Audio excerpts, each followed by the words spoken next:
ഇന്ത്യക്കുള്ളിലും ഒരു ഓറിയന്റലിസ്റ്റ് സങ്കല്പം ഉണ്ടാക്കുന്നുണ്ട് ചിലകൊക്കെ. എന്ന് പറഞ്ഞാൽ ഇന്ത്യയെ സംബന്ധിച്ചിടത്തോളം പുരാണങ്ങൾ എന്ന് പറയുന്നത് ഒരു പുതിയ രാഷ്ട്രീയമായിട്ടുള്ള ഒരു ബ്രാഹ്മണിസത്തിന്, പൊളിറ്റിക്കൽ ബ്രാഹ്മണിസത്തിന് ഇന്ധനമാക്കി തീർക്കാവുന്ന തരത്തിൽ ഉപയോഗിക്കപ്പെടുന്നുണ്ട്. പക്ഷെ തിലക് ഈ നാടകം അവതരിപ്പിക്കുമ്പോൾ ഇത് കാണുന്ന കാണികൾക്ക് തോന്നുന്നത് കീചകൻ എന്ന് പറയുന്നത് പുരാണ കഥാപാത്രമല്ല, മറിച്ച് ഇത് കഴ്സൺ പ്രഭുവാണ്. എനിക്ക് വേണ്ടി അധ്വാനിക്കുന്നത് പ്രയത്നം എന്ന് പറയുന്ന ഒരു സംഗതിയിൽ പെടുന്നില്ല എന്ന് പറയുന്ന തരത്തിൽ ഒരു ഭൗതികമായിട്ടുള്ള വ്യാഖ്യാനം അതിനുള്ളിൽ കൂടെ ശ്രീനാരായണഗുരു കൊണ്ടുവരുന്നുണ്ട്. കലിക്കുന്നത് നിൽക്കും, സ്ഥാവരമായതൊക്കെ വീഴും. ഈ മതത്തിൻ്റെ ഉള്ളിലും ജാതിയുടെ ഉള്ളിലൊക്കെ വലിയ തരത്തിലുള്ള സ്ഥാവര നീട്ട്, വലയത വർഗം എന്നാണ് അംബേദ്കർ കാസ്റ്റിനെ വിളിക്കുന്നത്. അത് സ്ഥാവരം, അതിൻ്റെ അതിർത്തി മുഴുവൻ വലയിതമായിരിക്കുന്നു, സ്ഥാവരമായിരിക്കുന്നു. ഇത് വീഴും.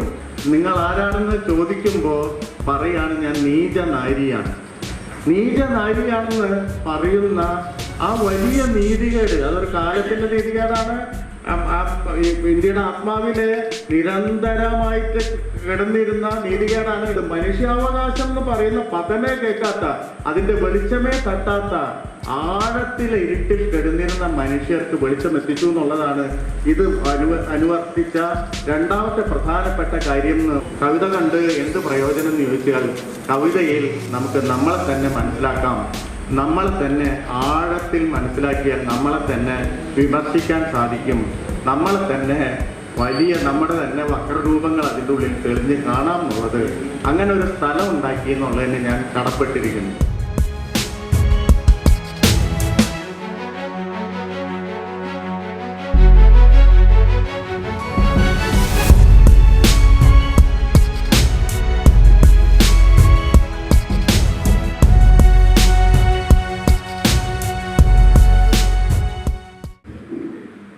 പ്രിയപ്പെട്ട സുബൈദ ടീച്ചർ, KGS മുസഫർ പ്രിയരെ, ഏതാണ്ട് 1-1.5 വർഷങ്ങൾക്ക് മുമ്പ് സാഹിത്യ അക്കാദമിയിൽ ഒരു പുസ്തകോത്സവം നടക്കുന്നതിൻ്റെ ഭാഗമായി ഇതേപോലെ KGSൻ്റെ കവിതയെക്കുറിച്ചൊരു ചർച്ച നടത്തിയിട്ടുണ്ട്. അപ്പോൾ അതിലവസാനം മാഷ് സംസാരിച്ചപ്പോൾ മാഷ് കുറച്ച് വാചകങ്ങൾ പറയുന്നു. അത് എനിക്ക് വിത്തെറിയാൻ അറിയാം, കള പറിക്കാൻ അറിയാം, കൊയ്യാൻ അറിയാം, മെതിക്കാൻ അറിയാം. അങ്ങനെ ചെറുപ്പത്തിലെ തന്നെ കാർഷിക വൃത്തിയുടെ സൂക്ഷ്മമായിട്ടുള്ള എല്ലാത്തരം പ്രയോഗങ്ങളിലൂടെയും കടന്നു പോയിട്ടുണ്ട്. അത് ഹൃദിസ്ഥമായി ഇന്നും ഉടലിലും ഉയിരിലുമുണ്ട് എന്ന അർത്ഥത്തിൽ സംസാരിക്കണ്ടേ. അത് കേട്ടിരുന്നപ്പോൾ എനിക്ക് പെട്ടെന്നൊരു വെളിപാടുണ്ടായി. അതുവരെ KGSൻ്റെ കവിത ഞാൻ വളരെ ശ്രദ്ധിച്ചു വായിച്ചിട്ടുള്ളതാണ്. വളരെ ഒരുപക്ഷെ ചെറുപ്പത്തിലെ തന്നെ ഞാൻ ധാരാളം അത് വായിക്കുകയും എൻ്റെ തന്നെ കവിതയായിട്ട് മനസ്സിലാക്കുകയും ചെയ്തിട്ടുള്ളതാണ്. പക്ഷേ ഈ വാചകം ഒരർത്ഥത്തിൽ ആ കവിതയെ പുതിയ രീതിയിൽ നോക്കിക്കാണാൻ എന്നെ പ്രേരിപ്പിക്കേണ്ടായി. അത് ഈ ആധുനിക കവിത എന്ന് വിളിക്കുമ്പോൾ, പ്രത്യേകിച്ച് ആധുനിക കവിതയുടെ ഒരു 2ാം പകുതി എന്ന് പറയുന്ന KGS സത്യാനന്ദനൊക്കെ വരുന്ന ആ കവിതകൾ ഇപ്പോൾ അന്ന് ഒരു മധ്യവർഗത്തിൻ്റേതായിട്ടുള്ള ഒരു സൂക്ഷ്മ വിമർശനം കലർന്ന, അല്ലെങ്കിൽ അതിൻ്റെ രാഷ്ട്രീയ രാഷ്ട്രീയ ദർശനം ഒക്കെ കലർന്ന ഒരു കവിതയായിട്ടാണ് പൊതുവെ വായിച്ചു വരുന്നത്. എന്ന് പറഞ്ഞാൽ മധ്യവർഗത്തിനപ്പുറത്തേക്ക് പുതുതായി രൂപം കൊണ്ട, ഇന്ത്യക്ക് സ്വാതന്ത്ര്യം ലഭിച്ചതിന് ശേഷം പുതുതായി രൂപം കൊണ്ട ഒരു മധ്യവർഗത്തിനുള്ളിലെ ഒരു പ്രത്യേക സന്ദർഭത്തിലുണ്ടായിട്ടുള്ള ഒരു പുതിയ ദർശനം കൊണ്ടുവരുന്ന കവിതയായിട്ടാണ് അതിനെ പല തരത്തിൽ വായിച്ചിട്ടുള്ളത്. പല തരത്തിൽ വായിക്കപ്പെട്ടിട്ടുണ്ട്. അത് കവിതയുടെ ചരിത്രത്തിൽ വ്യത്യാസം ഉണ്ടാക്കുന്നുണ്ട്. പൊതുവെ രാഷ്ട്രീയ ചരിത്രത്തിൽ അത് ഇടപെടുന്നുണ്ട്. ഇടക്കാലത്തുണ്ടായിട്ടുള്ള കവി ലോകത്തു നിന്ന് മാറി നിൽക്കേണ്ട ഒരാളാണ് എന്ന ദർശനത്തെ നേരിടുന്നുണ്ട്. മറിച്ച് അപ്പുറത്ത് വിപ്ലവകവി എന്ന പേര്, വിപ്ലവ കവിതകൾ എന്ന പേരിൽ അറിയപ്പെട്ടിരുന്ന അതികാൽപ്പരികമായ ആഴം കുറവുള്ള കവിതകളെ അത് മാറ്റി പാർപ്പിച്ചിട്ടുണ്ട്. അങ്ങനെ നിരവധി കാര്യങ്ങൾ നടന്നിട്ടുണ്ടെങ്കിൽ പോലും അത് ആത്യന്തികമായി അതിൻ്റെ പ്രഭവവും അത് അവസാനിക്കുന്നതും മധ്യവർഗത്തിന്റെ പരിധിക്കുള്ളിലാണ് എന്നാണ് പൊതുവെ ആധുനിക കവിതയെ കുറിച്ചുള്ള ഒരു ദർശനമായിട്ട് നമ്മുടെ ഉള്ളിൽ രജിസ്റ്റർ ചെയ്യപ്പെട്ടിട്ടുള്ളത്. മാഷിന്റെ ഈ വാചകം ശരിക്കും പറഞ്ഞാൽ ഒരു സെൻ വാചകം പോലെ എന്നെ അത് പൊട്ടിച്ചു കളഞ്ഞു. അത് മാഷ് സ്വയം ഒരു കർഷകനായി പൊസിഷൻ ചെയ്യല് ചെയ്യുന്നത്, മറിച്ച് ഇന്ത്യയുടെ ചരിത്രം തുടങ്ങുന്നത് അങ്ങനെ ഒരു സ്ഥലത്ത് നിന്നാണ്. ഇന്ത്യയുടെ സാംസ്കാരിക ചരിത്രമായിക്കൊള്ളട്ടെ, മറ്റേ ചരിത്രം ആയിക്കൊള്ളട്ടെ, ജനതയുടെ ചരിത്രമായിക്കൊള്ളട്ടെ, രാഷ്ട്രീയ ചരിത്രമായിക്കൊള്ളട്ടെ, ഇതിൻ്റെയൊക്കെ ഒരറ്റത്ത് ഈ പറയുന്ന കൃഷിഭൂമിയിൽ നിൽക്കുന്ന ഒരു മനുഷ്യനുണ്ട്. ആ ഭൂമി അയാളുടേതാവണമെന്നില്ല, അല്ലെങ്കിൽ ആ ഭൂമിയുടെ ഉടമസ്ഥത അയാളുടേതാവണമെന്നില്ല. പക്ഷേ അവിടെ നിന്ന് തുടങ്ങുന്ന ഒരു കവിതാധാരയാണ് യഥാർത്ഥത്തിൽ ഇന്ത്യയിലെ ഒരു വലിയ തരത്തിലുള്ള ഒരു ബദൽ കവിതാധാര എന്ന് പറയുന്നത്. അപ്പൊ അവിടെ കൊണ്ട് മാഷ് അവിടെ നിർത്തുന്നുണ്ട്. അവിടെ നമ്മുടേതായിട്ടുള്ള ഈ ദർശന പരിമിതികളെ ഭേദിച്ചുകൊണ്ട് മറ്റൊരു സ്ഥലത്ത് കൊണ്ട് നിർത്തുന്നുണ്ട്. ഇത് വളരെ പ്രധാനപ്പെട്ടതായിട്ട് എനിക്ക് തോന്നി. അല്ലെങ്കിൽ മാഷ്ട കവിതകൾ അങ്ങനെ ആ തരത്തിൽ നോക്കിക്കാണാൻ സ്വതവേ പാരമ്പര്യ വിച്ഛേദനമാണ് നടത്തിയിട്ടുള്ളത്, അല്ലെങ്കിൽ അങ്ങനെ പുത്തനായിട്ടുള്ള അവാങ്കാർഡ് പോയട്രി ആണെന്നൊക്കെയുള്ള തരത്തിൽ വിവിധ പഠനങ്ങൾ ഉണ്ടായിട്ടുണ്ട് മാഷ്ട കവിതയെ പറ്റിയിട്ട്. അതുപോലെ തന്നെ മധ്യവർഗ വിമർശനത്തിൻ്റെതായിട്ടുള്ള മാഷ്ട അതിശക്തമായിട്ടുള്ള ഈ കാവ്യതലങ്ങളെ കുറിച്ചൊക്കെ ധാരാളം പഠനങ്ങൾ ഉണ്ടായിട്ടുണ്ട്. ഇതിനൊക്കെ അപ്പുറം ഒരു വലിയ പ്രാചീനമായിട്ടുള്ള ഒരു ചരിത്രത്തിലേക്കുള്ളൊരു നോട്ടം എന്ന് പറയുന്നത് ഈ കവിതയ്ക്ക് കൂടുതൽ ആഴങ്ങൾ, അല്ലെങ്കിൽ മാഷ്ട ഒരു വേര് പോകുന്നു, മാഷ്ട കവിതയുടെ ഒരു ആഴത്തിലുള്ള ഒരു വേര് പോകുന്നിടം നമ്മൾ ഇതുവരെ കണ്ടിട്ടില്ലെന്ന് എനിക്കന്ന് മനസ്സിലായി. അല്ലെങ്കിൽ എൻ്റെ പരിമിതി കൊണ്ട് ഞാൻ അങ്ങോട്ട് നോക്കിയിട്ടില്ല എന്നുള്ളത് മനസ്സിലായി. 1998 വാസ്കോഡിഗാമ ഇന്ത്യയിൽ വന്നതിൻ്റെ 500-ാം വർഷം പലതരത്തിൽ അതിനെപ്പറ്റിയുള്ള ചർച്ചകൾ നടത്തുകയുണ്ടായി. വാസ്കോഡിഗാമയുടെ വരവ് ഇന്ത്യ ചരിത്രത്തിൽ, ഇന്ത്യൻ സംസ്കാരത്തിൽ ഒക്കെ എന്തൊക്കെ മാറ്റങ്ങൾ ഉണ്ടാക്കി, അല്ലെങ്കിൽ കൊളോണിയലിസം എന്ന് പറയുന്ന ഒരു സംഗതി എങ്ങനെയാണ് പിന്നീട് ഉള്ള ചരിത്രത്തെ, നമ്മുടെയൊക്കെ സംസ്കാര ചരിത്രത്തെ സ്വാധീനിച്ചത് എന്ന മട്ടിൽ നിരവധി സെമിനാറുകൾ ഇന്ത്യയിൽ ഉടനീളം നടക്കുകയുണ്ടായി.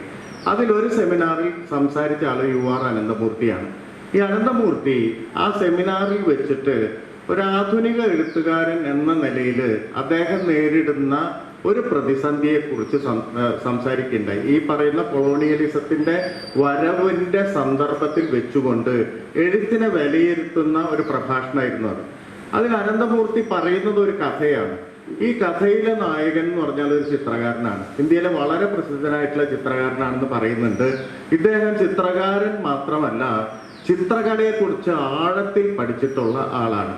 അയാളെ ഏത് പാതിരയ്ക്ക് വിളിച്ചു ചോദിച്ചാലും എപ്പോഴാണ് യൂറോപ്യൻ ഇംപ്രഷനിസം തുടങ്ങിയത്, അല്ലെങ്കിൽ ജർമ്മൻ എക്സ്പ്രഷനിസം എന്തായിരുന്നു എന്നൊക്കെ ഏത് പാതിരയ്ക്ക് വിളിച്ച് എണീപ്പിച്ചാലും പറയാൻ തക്ക വൈദഗ്ധ്യം അതിൽ അദ്ദേഹം നേടിയിട്ടുണ്ട്.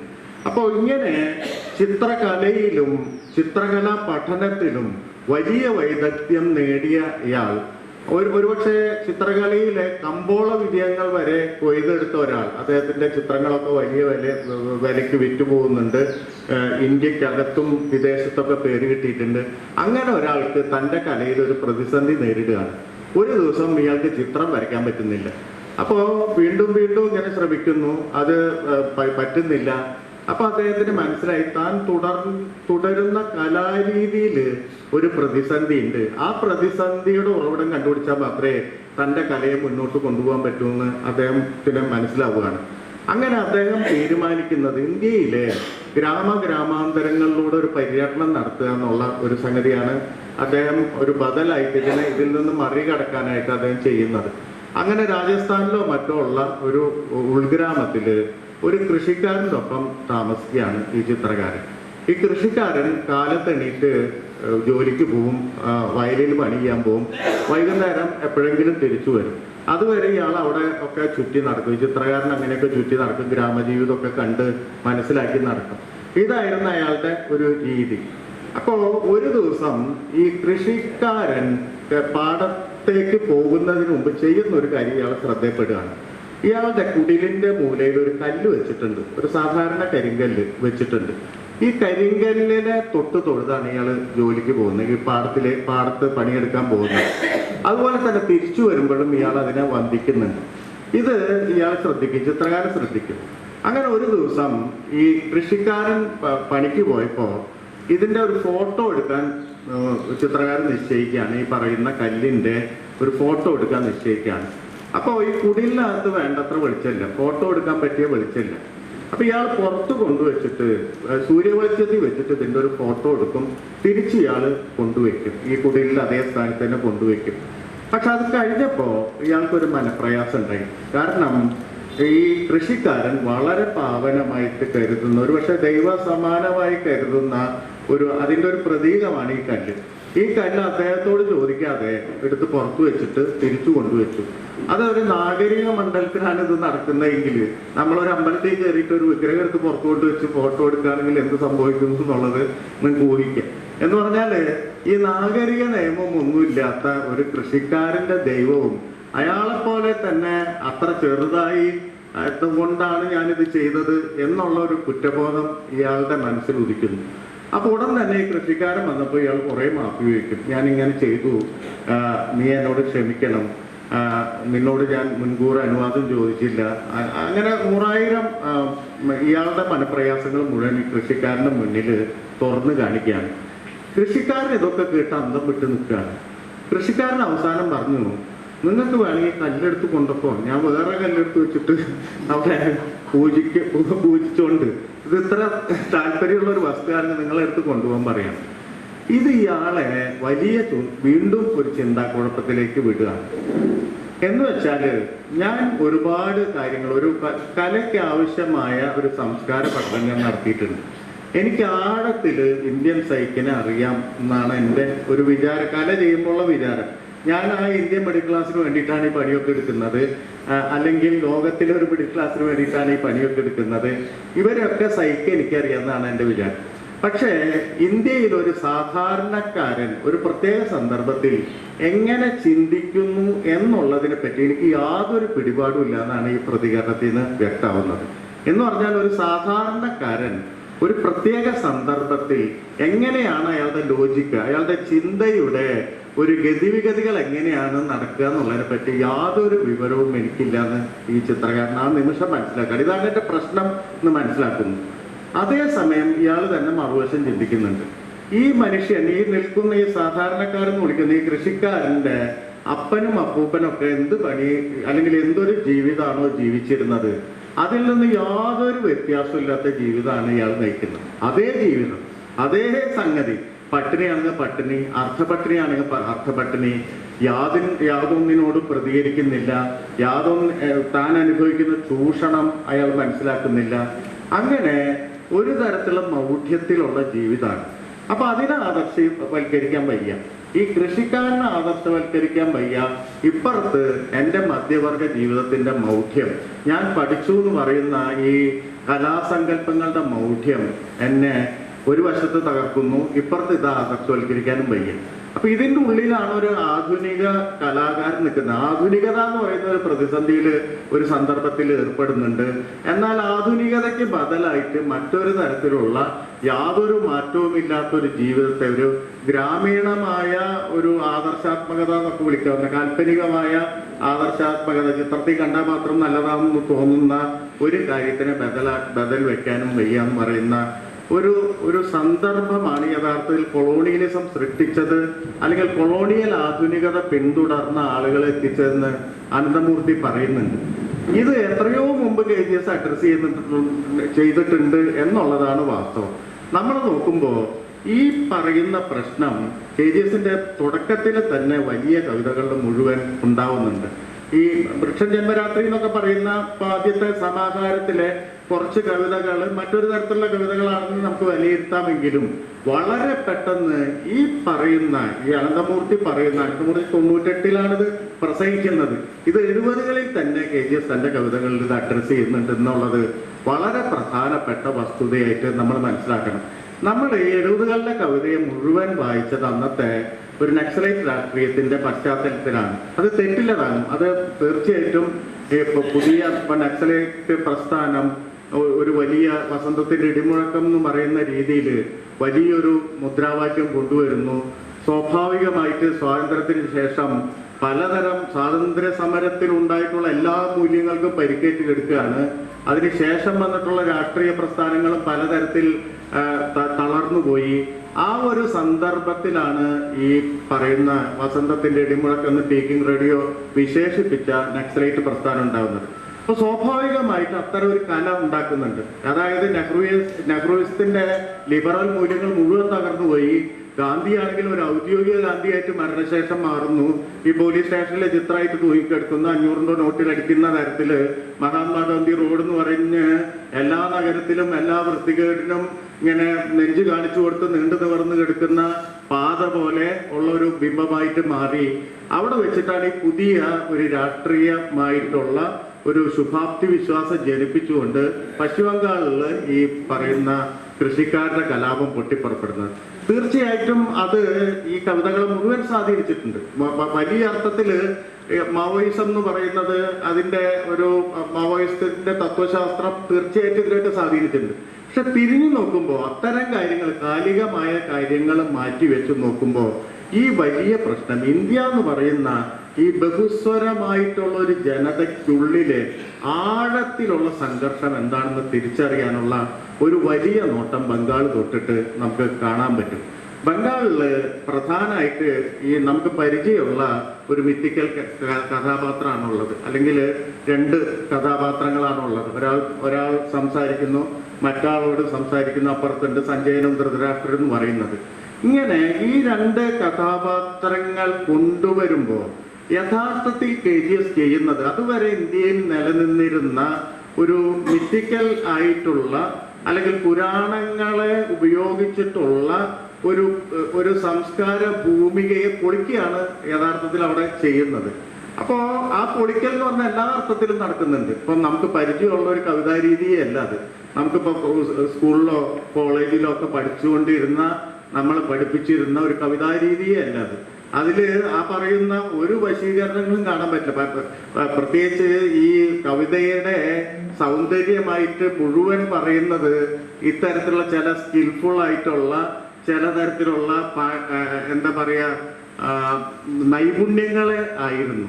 ഈ നൈപുണ്യങ്ങളല്ല കവിത, മറിച്ച് ചരിത്രത്തിന്റെ അഗാധത്തിൽ നടക്കുന്ന സംഘർഷങ്ങളെ കേൾക്കലും അതിനെ മനസ്സിലാക്കലും അതിനെ വിശദീകരിക്കലും അതിനെ തന്റെ സംശയമാക്കി മാറ്റലും ആണെന്നൊക്കെ പറയുന്ന ഈ വലിയ തരത്തിലുള്ള ഒരു പണി അതിൻ്റെ ഉള്ളിൽ നടക്കുന്നുണ്ട്.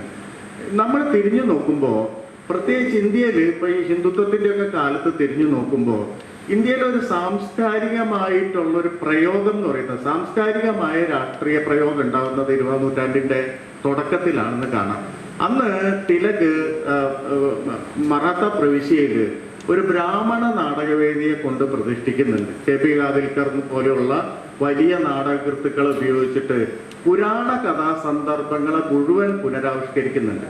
അത് പുനരാവിഷ്കരിക്കുമ്പോൾ PP രവീന്ദ്രനൊക്കെ പറയുന്ന പോലെ നമ്മൾ സാധാരണ ഈ പൗരസ്ത്യവാദം എന്ന് പറയുന്നത്, ഓറിയന്റലിസം എന്ന് പറയുന്നത് പുറത്തു നിന്നുള്ള കൊളോണിയൽ ആയിട്ടുള്ള ആളുകൾ, പ്രത്യേകിച്ച് യൂറോപ്യൻ ഇന്ത്യയെ നോക്കിക്കണ്ട ഒരു സംഗതിയെ വെച്ചിട്ടാണ് എഡ്വേർഡ് സയ്യിദ് ഇന്ത്യ പോലെയുള്ള 3ാം ലോക രാജ്യങ്ങളെ നോക്കിക്കണ്ട സംഗതി വെച്ചിട്ടാണ് എഡ്വേർഡ് സയ്യിദ് ഓറിയന്റലിസം എന്ന് പറയുന്ന സങ്കല്പനം വികസിപ്പിച്ചെടുത്തത്. ഇപ്പൊ ഇന്ത്യ പാമ്പ് കളിക്കാരൻ നാടാണ്, ഇന്ത്യയിലെ ആനകളുണ്ട്, ആനകൾ തെരുവിൽ നടക്കുന്നുണ്ട്, ഇന്ത്യയില് ഈ പറഞ്ഞ പോലെ കയറ് മുകളിലേക്ക് എറിഞ്ഞിട്ട് റോപ്പ് ട്രിക്ക് നടത്തുന്ന മന്ത്രവാദികൾ എല്ലാ സ്ഥലത്തും ഉണ്ട്.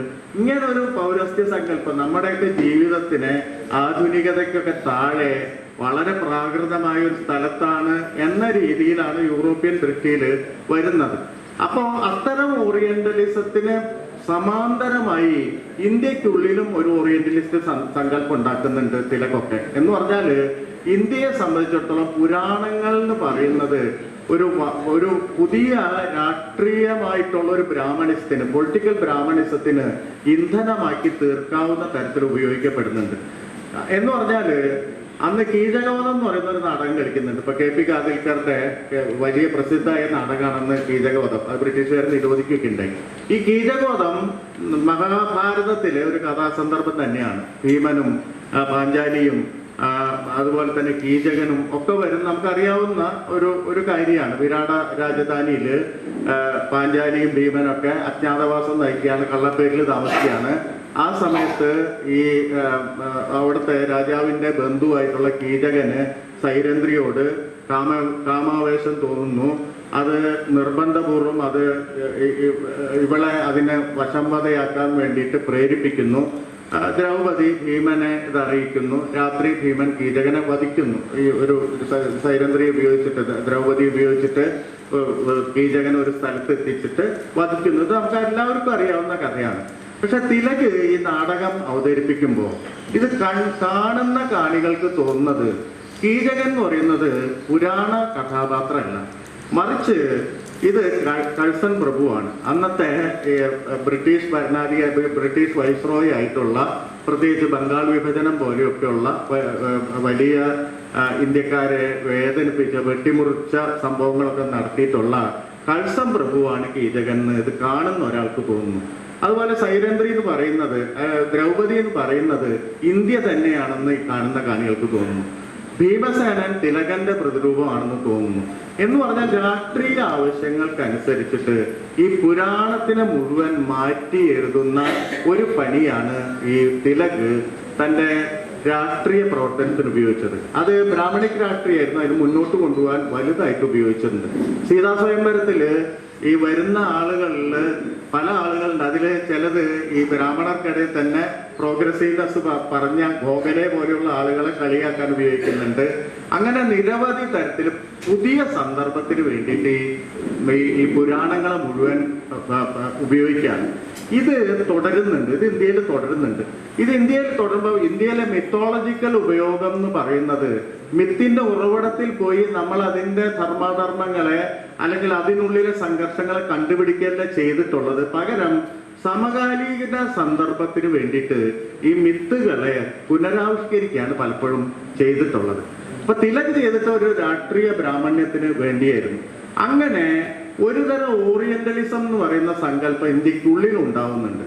ഇത് ഒരിക്കലും ചോദ്യം ചെയ്യപ്പെട്ടിട്ടില്ല. ഇത് വളരെ ആഴത്തിൽ ഇതിനൊന്നും ചോദ്യം ചെയ്യപ്പെട്ടില്ല. ഇത് ചോദ്യം ചെയ്യപ്പെടുന്നത് ശരിക്കും പറഞ്ഞാൽ ഈ ആധുനിക കവിത വരുമ്പോഴാണ്.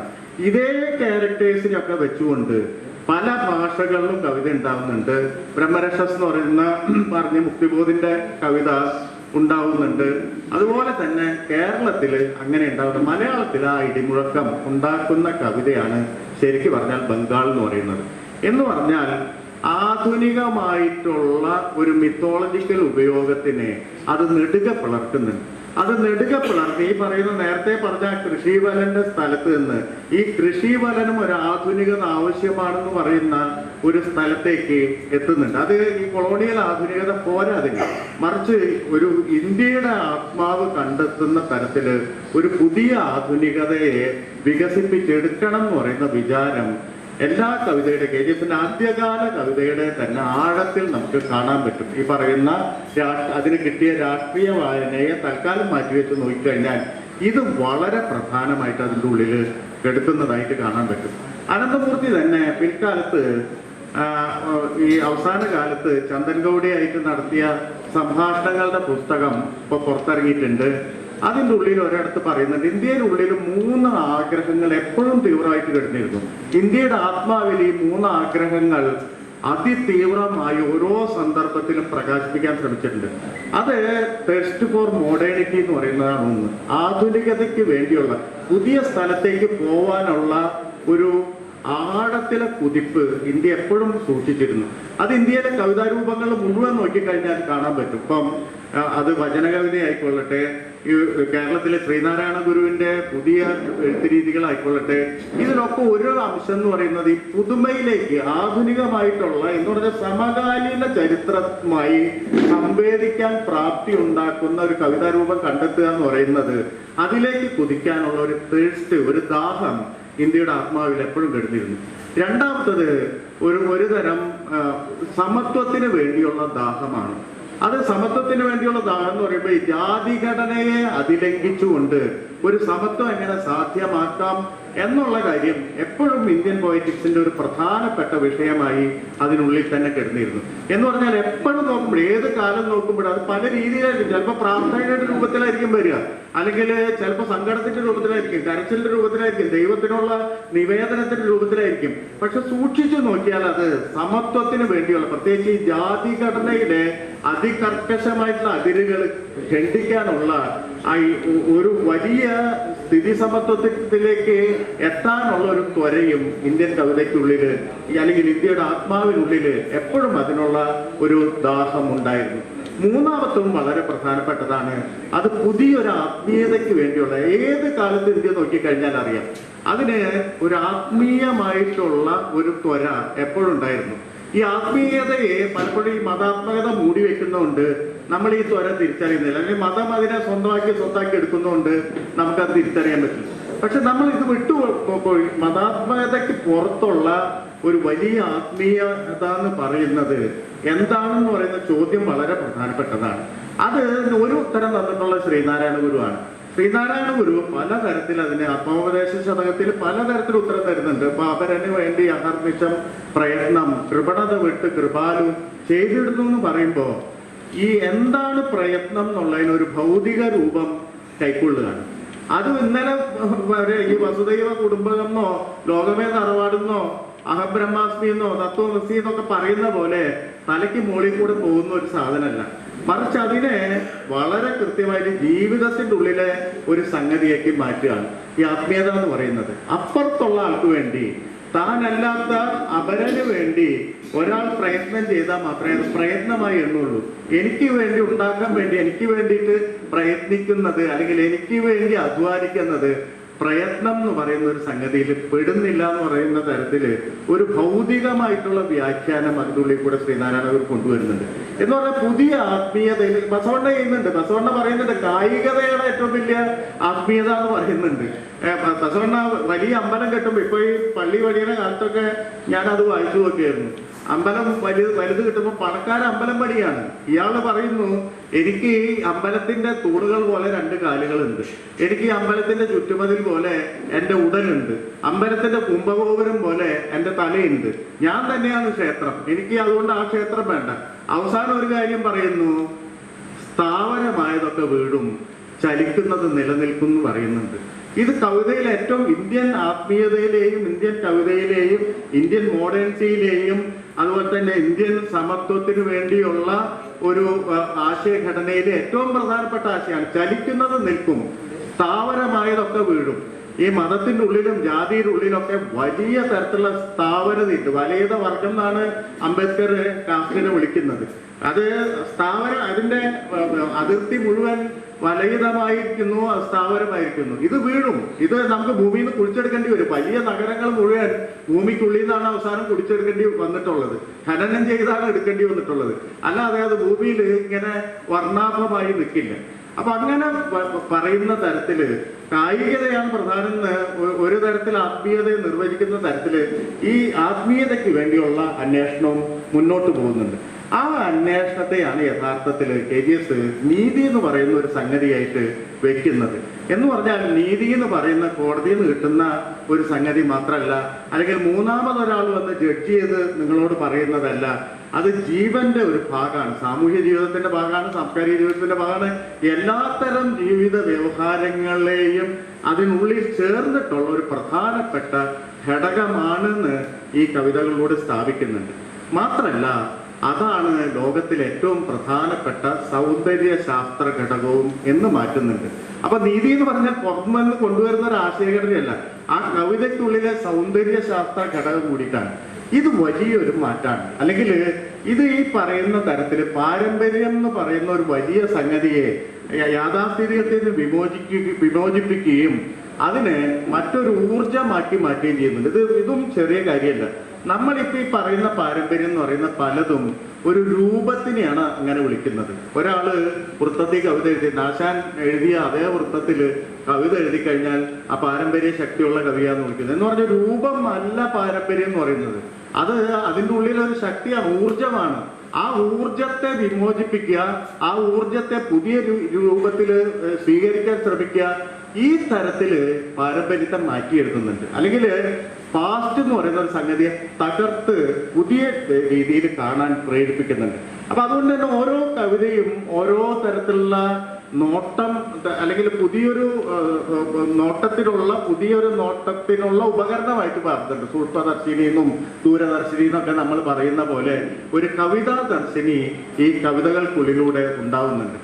ആ ദർശിനിയുടെ നോക്കാനുള്ള ഒരു ഒരു ഒരു പഠനം നമുക്ക് യഥാർത്ഥത്തിൽ ആവശ്യമാണ് എന്നുള്ളതാണ് ഈ കവിതയെ പറ്റി, ഈ കവിതയിലെ ഈ വിവിധ തരത്തിലുള്ള വലയങ്ങളെ മനസ്സിലാക്കാനുള്ള ഒരു വഴി എന്ന് പറയുന്നത്.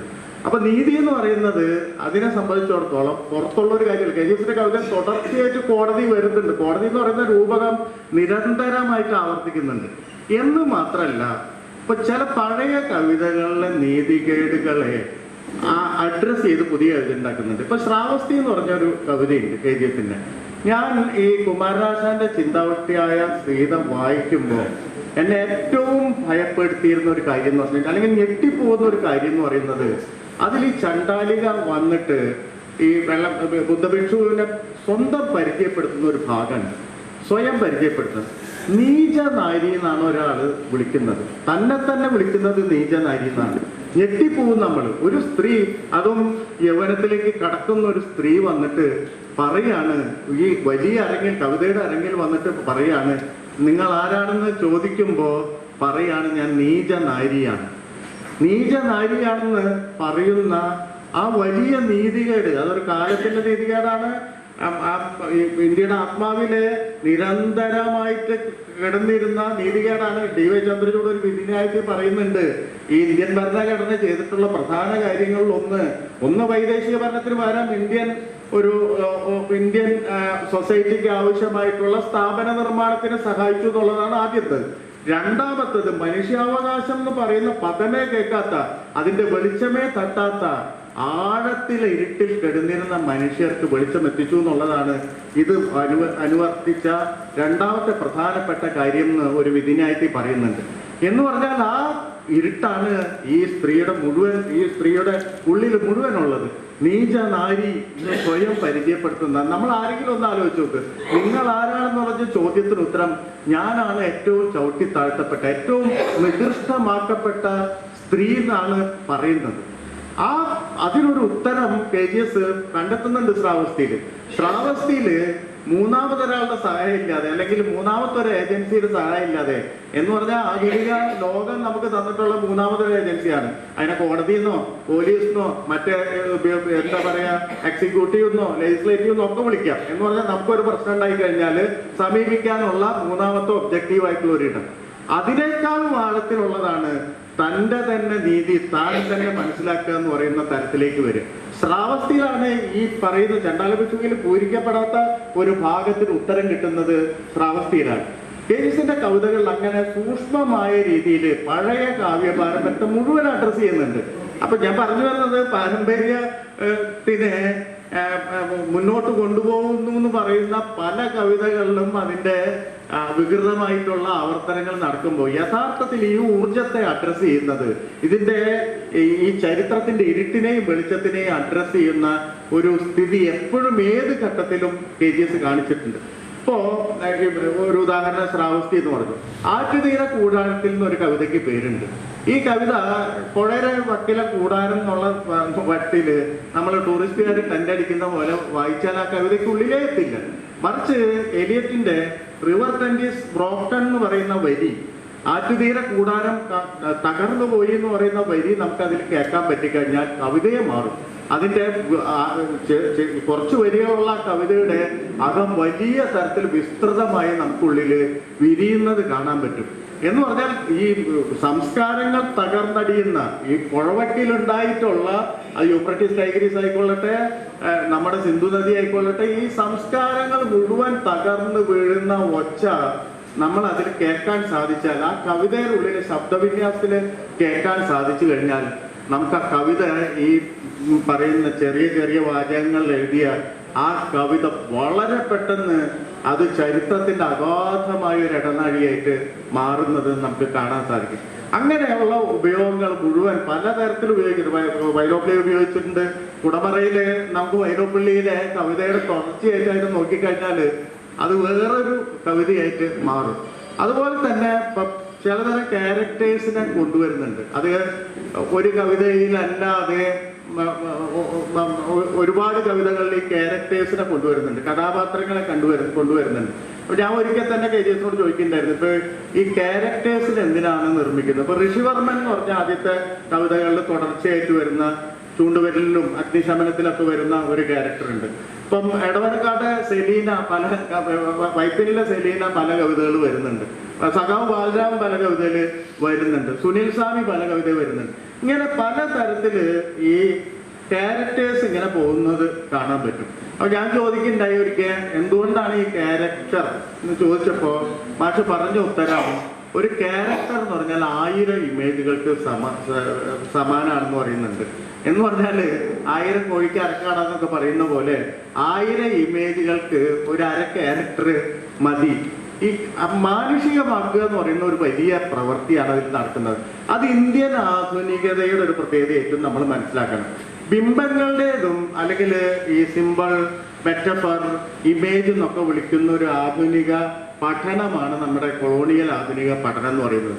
അതിന് മറിച്ച് ഒരു ബദൽ ആധുനികതയുടെ പഠനം ഈ പറയുന്ന ഈ എങ്ങോട്ട് വേണമെങ്കിലും വ്യാപിപ്പിക്കാവുന്ന ഇമേജിനും ഈ മെറ്റഫറിനും അല്ലെങ്കിൽ നേരത്തെ പറഞ്ഞ സിംബോളിസത്തിനൊക്കെ അപ്പുറം നമ്മുടെ ഒരു ഫ്ലഷ് ആൻഡ് ബ്ലഡ്, മാംസവും രക്തമുള്ള ഒരു ക്യാരക്ടറിനെ കൊണ്ടുവയ്ക്കുന്നു. അത് ആ ക്യാരക്ടറിന്റെ ചരിത്രത്തെ ആവാഹിക്കാൻ, ചരിത്ര സംവാദത്തെ ആവാഹിക്കാൻ കഴിയുന്നത്ര ഒരു ഇമേജിനും ആവാഹിക്കാൻ കഴിഞ്ഞിട്ടില്ല. ഇപ്പൊ ബംഗാൾ എന്ന് പറയുന്ന കവിത തന്നെ ബംഗാൾ ഒരു ഇമേജാണ്. പക്ഷെ ആ ബംഗാൾ എന്ന് പറയുന്ന ഇമേജ് വെച്ചിട്ട് അതിനു മുമ്പ് ഒരുപാട് കവിതകൾ ഉണ്ടായിട്ട് ഇപ്പൊ ഭാരതമാത എന്ന് പറയുന്ന ഒരു വലിയ ഇമേജ് നമ്മുടെ നാഷണൽ ഇമാജിനേഷനിൽ തന്നെ, ദേശീയമായിട്ടുള്ള ഭാവനയിൽ തന്നെ വരുന്നുണ്ട്. പക്ഷെ അതൊക്കെ 2 ഡയമെൻഷണൽ ആയിട്ടുള്ള ക്യാരക്ടറാണ്. ഒരർത്ഥത്തില് നമ്മൾ അതിനെ പുകഴ്ത്തി ജീവൻ വെപ്പിക്കുന്ന ക്യാരക്ടറാണ്. പക്ഷെ ഇതിന്റെ ഉള്ളിൽ ബംഗാൾ എന്ന് പറയുന്ന സ്ഥലരൂപകത്തിന്റെ ഉള്ളിൽ 2 ക്യാരക്ടേഴ്സ് വരുമ്പോഴാണ് അത് വളരെ സജീവമായിട്ട് കൊടുങ്കാറ്റിന് തുല്യമായിട്ടുള്ളൊരു കവിതയായിട്ട്, അല്ലെങ്കിൽ കൊടുങ്കാറ്റിന്റെ ശബ്ദം കേൾപ്പിക്കുന്ന, അതിവേഗം ചലിക്കുന്ന ഒരു കാലം അതിൻ്റെ ഉള്ളിൽ അടക്കം ചെയ്യാൻ പറ്റുന്നത്. അപ്പൊ ഇങ്ങനെ പലതരത്തില് KGS കവിതയിൽ വർക്ക് ചെയ്തിട്ട് അത് സൂക്ഷ്മമായിട്ട് പഠിക്കുക എന്ന് പറയുന്നത് വളരെ പ്രധാനപ്പെട്ട കാര്യമാണ്. അപ്പോ ആനന്ദമൂർത്തി ഞാൻ നേരത്തെ പറഞ്ഞ പോലെ ഇന്ത്യയുടേതായിട്ടുള്ള ഒരു ആധുനികത അതിൻ്റെ ഉള്ളിൽ കണ്ടെത്താൻ നിരന്തരമായിട്ട് ശ്രമിക്കുന്നുണ്ട്. ഇന്ത്യയുടേതായിട്ടുള്ള ഒരു ഇക്വാളിറ്റി കണ്ടെത്താൻ ശ്രമിക്കുന്നുണ്ട്. ഇന്ത്യയുടേതായിട്ടുള്ള ഒരു ആത്മീയതയെ, നീതി എന്ന് പറയുന്ന പുതിയ ലോകത്തിന്റെ പുതിയ ആത്മീയതയായിട്ട് വികസിപ്പിക്കുന്നുണ്ട്. ഇങ്ങനെ നിരന്തരമായിട്ട് നമ്മുടെ ജീവിതത്തിൽ ഒരു നിരന്തരമായിട്ട് ഇടപെടുന്ന ഒരു സംഗതിയായിട്ട് അത് മാറുന്നുണ്ട്. അത് വളരെ പ്രധാനപ്പെട്ട കാര്യമായിട്ട് ഞാൻ കരുതുന്നു. കവിത കണ്ട് എന്ത് പ്രയോജനം എന്ന് ചോദിച്ചാൽ, കവിതയിൽ നമുക്ക് നമ്മളെ തന്നെ മനസ്സിലാക്കാം. നമ്മളെ തന്നെ ആഴത്തിൽ മനസ്സിലാക്കിയാൽ നമ്മളെ തന്നെ വിമർശിക്കാൻ സാധിക്കും. നമ്മളെ തന്നെ നമ്മുടെ തന്നെ വക്രരൂപങ്ങൾ അതിൻ്റെ ഉള്ളിൽ തെളിഞ്ഞ് കാണാം എന്നുള്ളത്, അങ്ങനെ ഒരു സ്ഥലം ഉണ്ടാക്കി എന്നുള്ളതിന് ഞാൻ കടപ്പെട്ടിരിക്കുന്നു. ഞാൻ KGS-ന്റെ സ്കൂളിൽ പഠിച്ചിട്ടുള്ള ഒരാളാണ്. KGS-ന്റെ സ്കൂളിൽ പഠിക്കുക എന്ന് പറഞ്ഞാൽ KGS-ന്റെ കവിത അനുകരിക്കുക എന്നുള്ളതല്ല. ആ അനുകരണം ഒരാളെയും അനുകരിക്കാൻ നമുക്ക് പറ്റില്ല. 2 തലമുറയാണ്, അല്ലെങ്കിൽ ഒരു കാലവളമ്പ് ഞങ്ങൾക്കിടയിലുണ്ട്. അതുകൊണ്ട് അനുകരണം ഒന്നും സാധ്യമല്ല. പക്ഷെ മറിച്ച് ആ സ്കൂൾ നമുക്ക് ഇന്ത്യൻ കവിതയിലെ ഒരു വലിയ റെബല്യസ് സ്കൂൾ കാണിച്ചു തരുന്നുണ്ട്. ആ തരത്തിൽ ഇന്ത്യൻ കവിതയെ കാണാൻ നമുക്ക് സാധിക്കുന്നുണ്ട്. നമ്മുടെ ഒരു വലിയ പ്രശ്നം എന്താ വെച്ചാൽ, ഇപ്പം തേരിഗാഥ എന്ന് പറയുന്ന ബുദ്ധ ഭിക്ഷുണികളുടെ കവിതകൾ ലോകത്താദ്യമായിട്ടുള്ള സ്ത്രീകളുടെ കവിതകളാണ്. ഈ സ്ത്രീകളുടെ കവിതകൾ ധാരാളമായിട്ടുണ്ടാവുന്നുണ്ട്. പക്കാഹ മഹാദേവി പോലെയുള്ള ആളുകൾ ഉണ്ടാവുന്നുണ്ട്, ആണ്ടാൾ പോലെയുള്ള ആളുകൾ ഉണ്ടാവുന്നുണ്ട്. പക്ഷെ നമുക്ക് ഈ പുതിയ കവിതയ്ക്കുള്ള പ്രശ്നം എന്താ വെച്ച് കഴിഞ്ഞാൽ, ഈ ഊർജം, ഈ വലിയ ഇന്ത്യൻ ഉണ്ടാക്കിയിട്ടുള്ള പെൺകവിതയുടെ ഊർജം ഒരു പുതിയ പെൺകവിതയിലേക്ക് എത്തിക്കാനുള്ള ഒരു കണ്ണി ചേർക്കാൻ നമുക്ക് സാധിക്കുന്നില്ല. അല്ലെങ്കിൽ ഇന്ത്യയിൽ ഒരു വലിയ റെബല്യസ് കൾച്ചറിന്റെ ഊർജം പുതിയ കവിതയിലേക്ക് എത്തിക്കാനുള്ള നാളുകൾ തുറക്കാന്ന് പറയുന്നത് നമുക്ക് അസാധ്യമായിരിക്കുന്നു. അതുകൊണ്ട് നമ്മുടെ കാലത്തെ കവിത പലപ്പോഴും ദുർബലമായി പോകുന്നുണ്ട്. എന്ന് പറഞ്ഞാൽ നമ്മുടെ ഇതിന് പുറത്ത്, സംസ്കാരത്തിന് പുറത്ത് വലിയ തരത്തിലുള്ള ഇരുമ്പ് സമാനമായിട്ടുള്ള ഒരു രാഷ്ട്രീയം രൂപം കൊണ്ടുവരികയാണ്. ആ രാഷ്ട്രീയം എല്ലാ സംസ്കാരം എന്ന് പറയുന്ന വാക്കിന് തന്നെ എതിരായിട്ടുള്ള ഒന്നായിട്ട് അത് മാറ്റുന്നു. അത് ഏത് അധികാര കേന്ദ്രങ്ങളെയും അതിന്റെ ക്ലോണാക്കി മാറ്റും. നമ്മൾ വിചാരിക്കും അത് പ്രത്യേക രീതിയിലാണ് വരിക. അങ്ങനെയല്ല, ഏത് അധികാരത്തെയും അത് അതിൻ്റെ തന്നെ ക്ലോണാക്കി മാറ്റുന്ന തരത്തിലുള്ള ഒരു വലിയ തരത്തിലുള്ള നമ്മൾ ഇതുവരെ ആർജിച്ച മൂല്യത്തിനെ മുഴുവൻ ചുട്ടിരിക്കുന്ന അഗ്നിക്കിരയാക്കുന്ന ഒരു സംഗതിയാണ് വന്നുകൊണ്ടിരിക്കുന്നത്. അപ്പൊ ആ സമയത്ത് നൈതികത എന്ന് പറയുന്നത് നമ്മുടെ വലിയ ആയുധമാണ്, നമ്മുടെ ഏറ്റവും പ്രധാനപ്പെട്ട ജീവിക്കാനുള്ള അവകാശമാണ്. അത് തുല്യമായി വിതരണം ചെയ്യേണ്ടത് ഒരു വലിയ അത്യാവശ്യമാണെന്ന് ഒരു കവി നമ്മളെ നിരന്തരം കേൾപ്പിക്കുന്നുണ്ട്. അതിന് നമ്മളെല്ലാവരും KGS കടപ്പെട്ടിരിക്കുന്നു. നന്ദി.